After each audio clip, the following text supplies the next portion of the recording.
I think that growing up in the church and having shame all the time is finally being broken in my life. And instead, I'm doing things with love, treating myself with love, honesty and love. I literally feel like a completely different person going in to my birthday this year.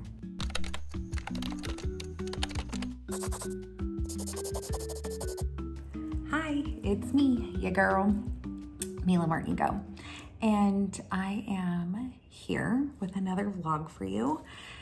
I'm getting ready because tonight, actually, I'm going out and we're meeting up for a girls' night, and the baby's asleep, and I thought, let's knock out two birds with one stone. And I'm going to do my makeup, and I'm going to talk about like a birthday reflection. So when you see this, it should be my birthday.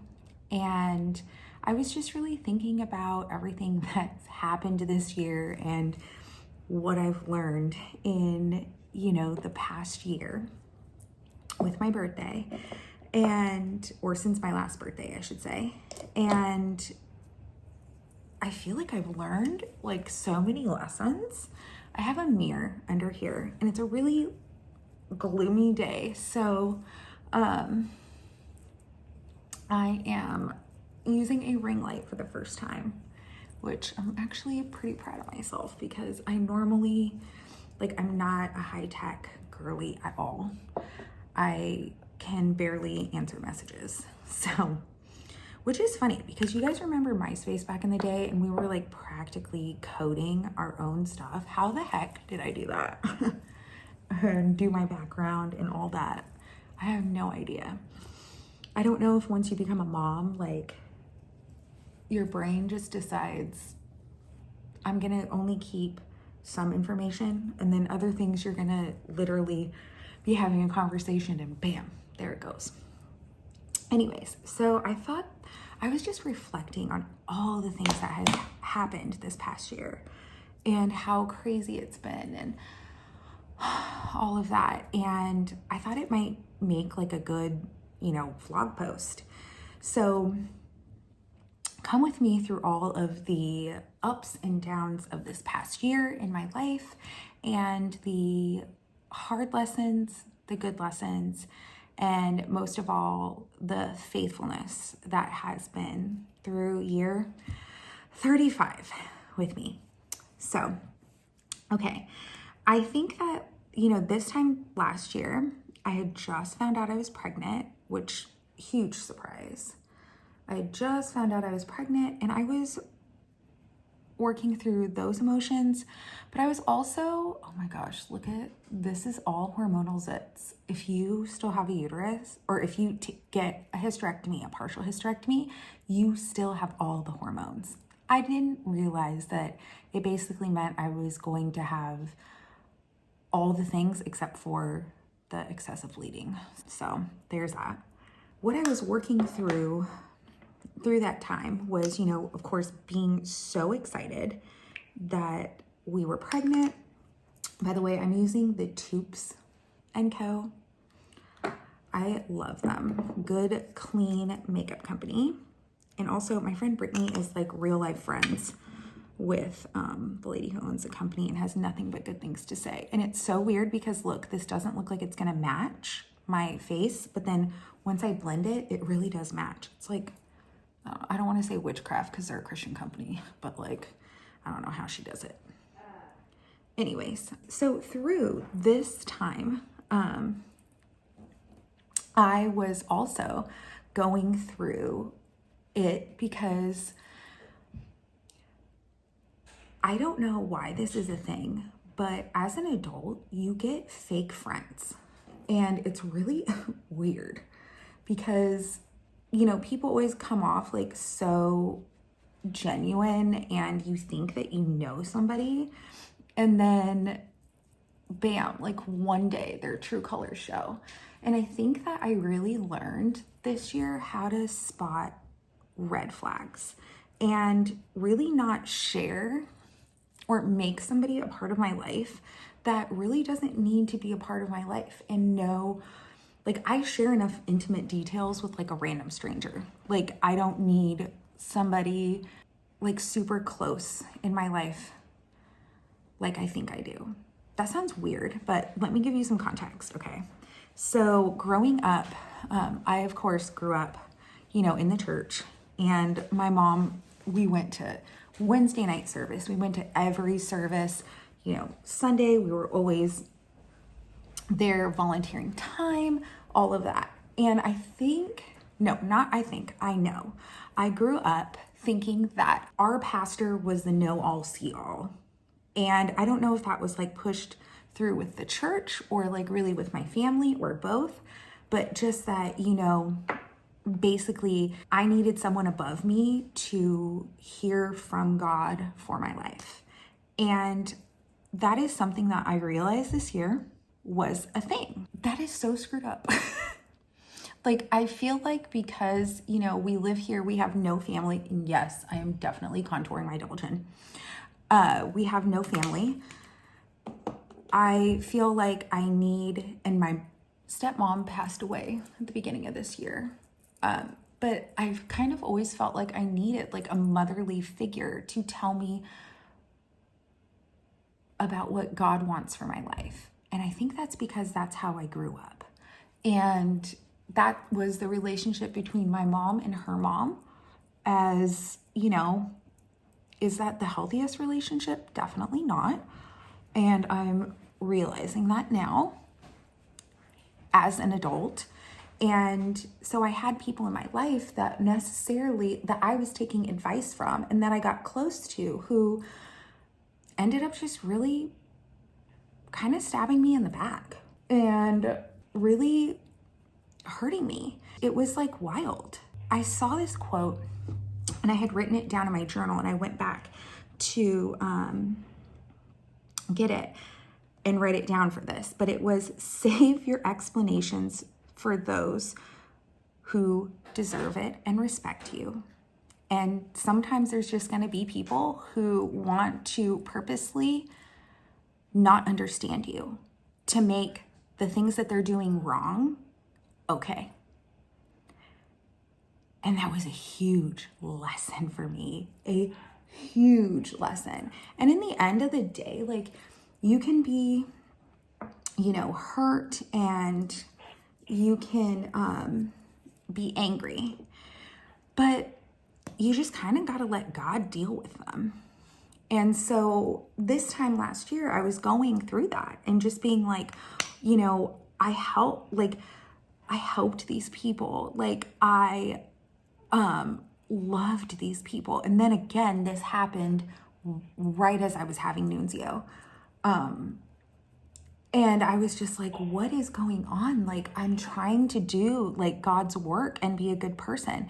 And sometimes you don't need to let people close into your life that really don't deserve to be there. I think that from now on, I'm going to look at a person's life before they become my friend and look at the fruits of their life.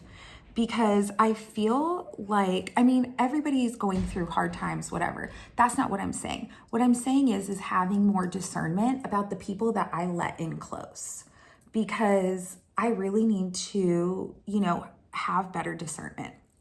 And I'm just going to be honest with you. I see people and I see their potential for their life, and I'm like, oh my gosh, like, let me hype you up because I see like all these great things that like could be coming to you. But the reality is, it's not my freaking responsibility to do that. It is not my responsibility to make everyone around me the best that they can be, because unless someone is specifically coming to me and asking, for advice or for help or for me to be their cheerleader. So that was a huge lesson that I learned. I also learned too, stop expecting honesty from people who lie to themselves.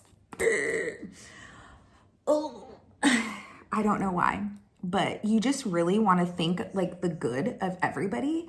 And sometimes people are just not good people. And whether they say they are, Christians or not, like whatever, like the fruits of their life is gonna show. Also, something that was huge is like, usually when somebody hurts me, I'm the type of person where I need to talk it out. It's just who I am. I need to process things. Like, I'm a talker outer. This is why I have a therapist. But also, sometimes I just have to like give myself time, process it, and set out an allotted amount of time and then move on. And I feel like a lot of times when I'm able to just move on and be like, you know what, like the Lord saw my heart in this relationship. He saw what I tried to do, you know, even if they're lying about you and spreading rumors and whatever, like your character is going to show in the end, and their character is going to show in the end, because the truth always comes out, and like your character will shine. Just ignore it. Ignore the haters. When somebody talks bad about you, it honestly just makes them look bad. Especially when I feel like when other people can see your light and they have darkness, they're always going to be trying to like snuff you out, you know? And so even when people talk to me sometimes like about people or about a situation, you know, which is easy in a small town, I always just kind of look at them and be like, does this bring them joy? Like, in a weird, perverse way, like society is happy when people struggle, and I don't know why that is. I don't know why that's a thing, but that's a huge thing. You got the hiccups. Gemma, bring him over here. I just wanted them to see how cute he is real fast. Look how big Nunzio is. He's 6 months old today.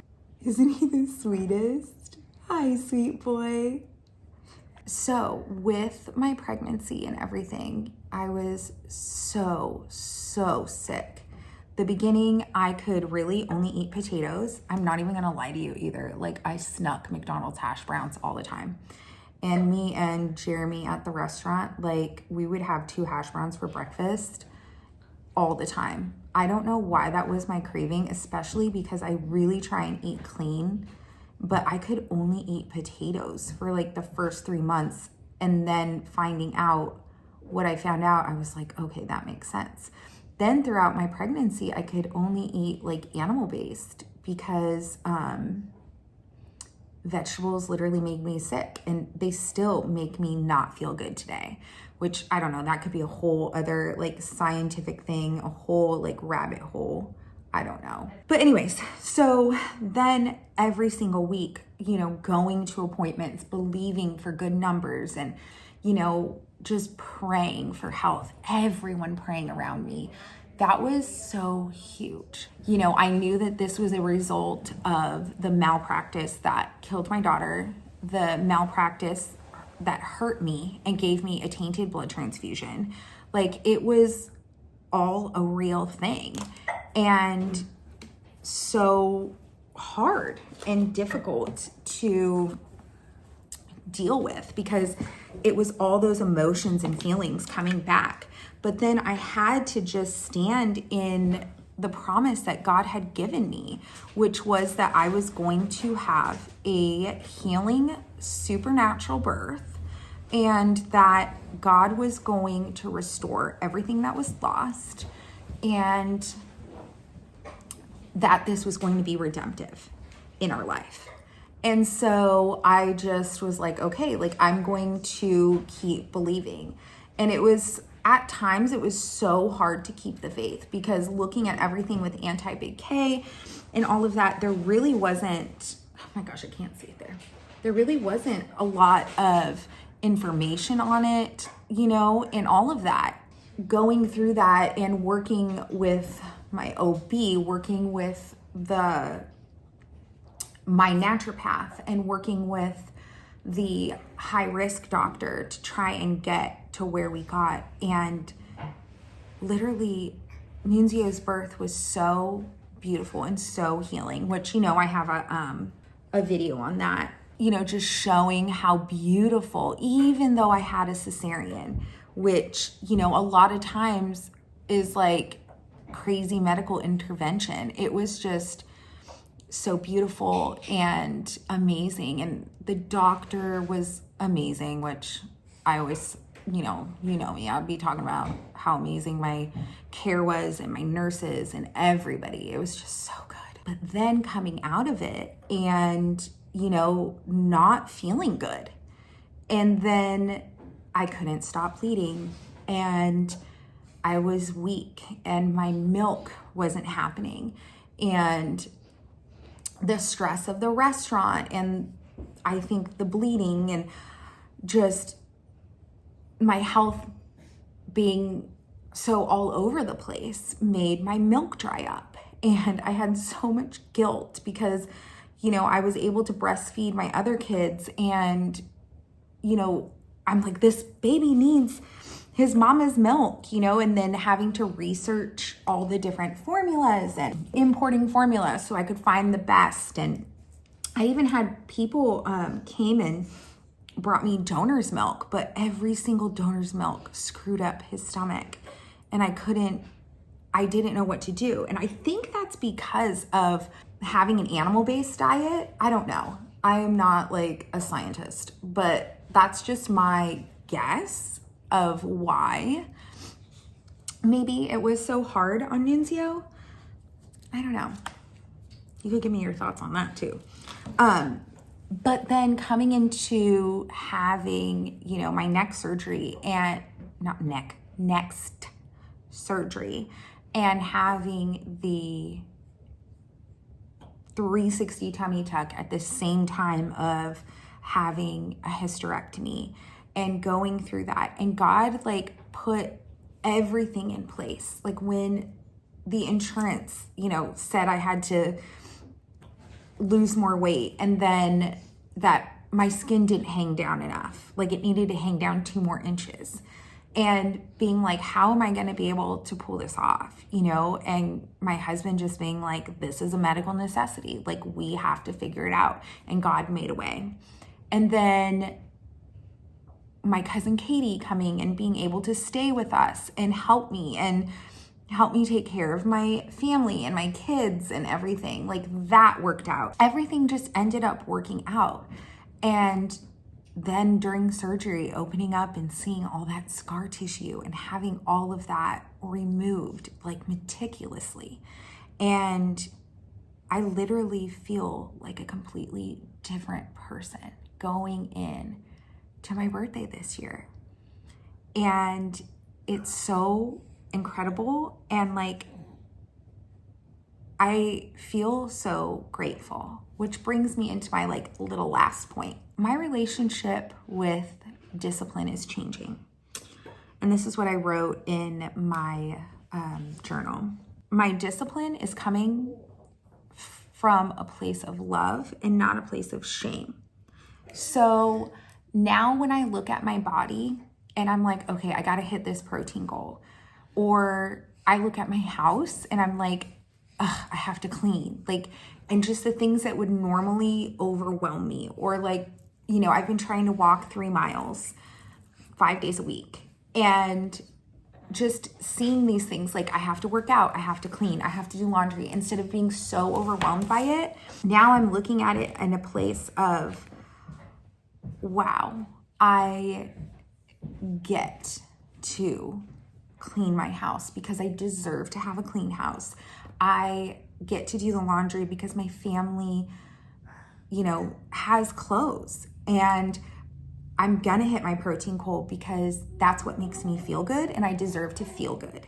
I've really just been changing my mindset and it's been amazing because I've been through stuff with the baby and then birth and then my body and, learning hard lessons with the restaurant, in people I could trust, in people making mistakes and having to come back from that. It's embarrassing and it's a thing that can really bring you shame. But I've had to take it in a way of being honest and having honesty in everything, because that's what God requires of us. It's really hard to say you mess up sometimes, but sometimes you mess up and you're human. I think that growing up in the church and having shame all the time is finally being broken in my life. And instead, I'm doing things with love, treating myself with love, honesty and love, if that makes sense. I hope that makes sense. The point of this video is me processing everything that I've gone through this year.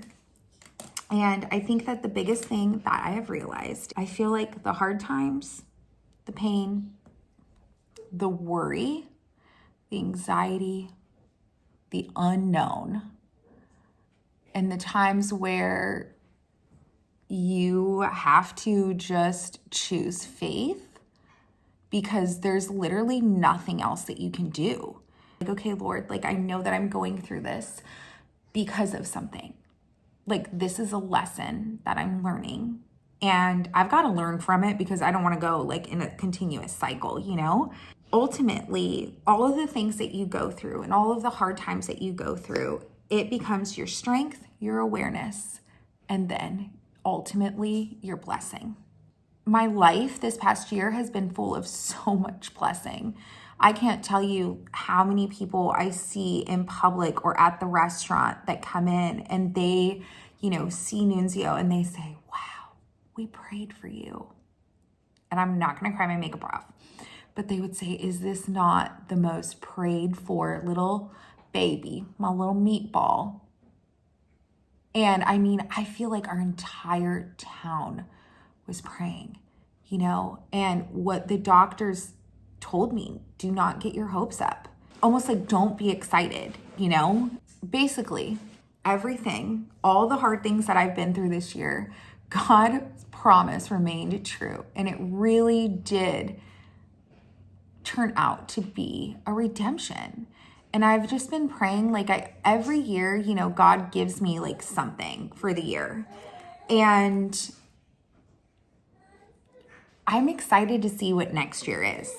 I've been kind of getting a feeling of what it is, just like a stirring in my spirit. So I'll probably share that with you later because I don't really know how it's going to play out. And I know that God gives you dreams and he gives you vision because everyone in the Bible was, I mean, not the best people. God used, you know, some people who were questionable, and I know myself, I am questionable at times. Oh, there's a cat. I'm excited to see how God is going to move in our life in this next year and move in the business.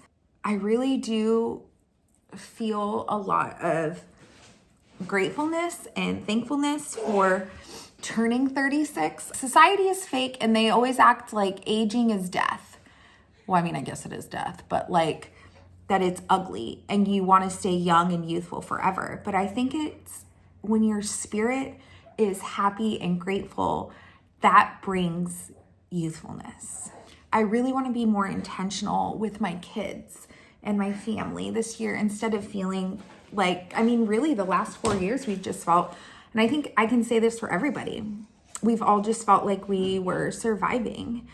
I'm going into this new year with hope because I've seen this year all the good things that God has done for me.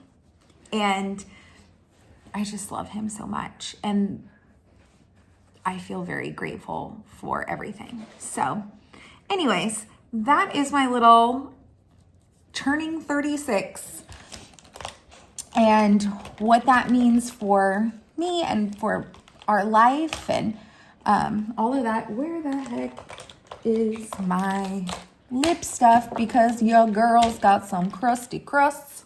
Ooh, the winter. So that is my thoughts on that. Thank you so much if you sat through this with me.